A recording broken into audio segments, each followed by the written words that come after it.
Hey guys, welcome back to another Battlefield 2042 video, and today we'll be looking at the best settings as we head into 2022 and into Season 1 of Battlefield coming in March. First, I'll take you through display settings, which in my opinion is far from negligible. The default settings are not helpful as the performance, smoothness, and clarity is terrible when you first load up this game. Following the display settings, we will then look at controller settings covering both sensitivity and binding suggestions. As always, if you enjoy my weekly content, be sure to leave a like so this video can reach more people as this is a newer channel. Now let's get right to it. When you first load up the game, you're going to head down to accessibilities and options if you have not changed or looked at your settings before. And I want you to head over straight to display. These will be default. Make sure you're matching whatever monitor or TV you have as far as refresh rate and resolution.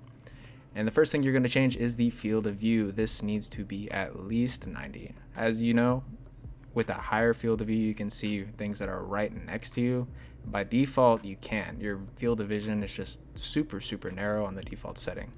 The next thing you want to change is the ADS field of view. You're going to leave this on. I noticed leaving it off, it was kind of funky whenever you do aim down sight. Leaving it on feels a lot more smooth. And then you're going to head down to graphic settings. The first thing I suggest changing is motion blur. Take this completely off. It improves the smoothness of overall gameplay. And then turn the rest of these off. These are just little extra effects that can get in the way of you actually seeing enemies. Then we're going to head over to the controller settings. Now the first thing I did was switch the binding of my right stick and the B button. So the melee and the prone button. You're going to switch those two so that during gunfights you can easily get in and out of cover without having to take your thumb off of the joystick. This is a little hard to get used to, but overall it benefited me in the long run. It feels a lot smoother, and as far as sliding and jumping around, it just seems a lot smoother. That is the only thing I changed with the bindings, and the only thing I do suggest.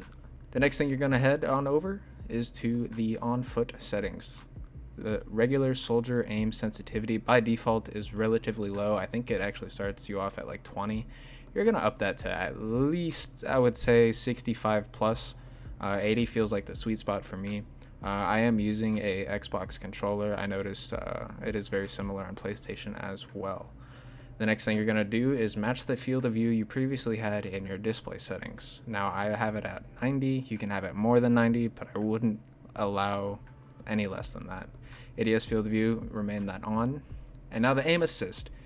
This is a very controversial topic, as many people believe aim assist shouldn't exist on either end of keyboard and mouse or controller. I do play on a controller, but I do have aim assist completely off for both zoom snap and the regular aim assist. Regular aim assist is when your reticles cross over an enemy player and they slow down. Zoom snap is whenever you zoom in on an enemy and it snaps to a nearby target. This, I believe, is bugged anyway, so you shouldn't be using it.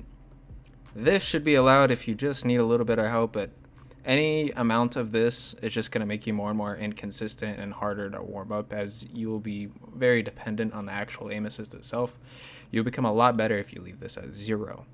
If anything, don't put it more than probably 60. Any more than that, it's just gonna mess up your gameplay. It's gonna mess up to what enemy you actually want to be shooting at if there's a cluster of them. But relatively, I believe you should leave these both off, as in the long run, once you get used to it, it's a lot easier to be very persistent. Now the next thing you want to do is head all the way down to soldier aim sensitivity. I left this on 100. It feels perfectly fine. And the next most important setting, if not the most important setting, is turn acceleration. This needs to be completely off. What this does is that if you move your joystick a little, the speed that you move is very little as well, whereas if you yank the joystick, it's going to turn a lot faster. Leaving this on 0 makes whether you turn it a little bit or a lot, it moves the same speed, kind of like a mouse. That's my reason. If it's on 0, you're just going to be a lot more consistent with aiming, especially when you get used to whatever sensitivity you choose. As always, if you enjoy the weekly content, don't forget to subscribe, and I'll see y'all later.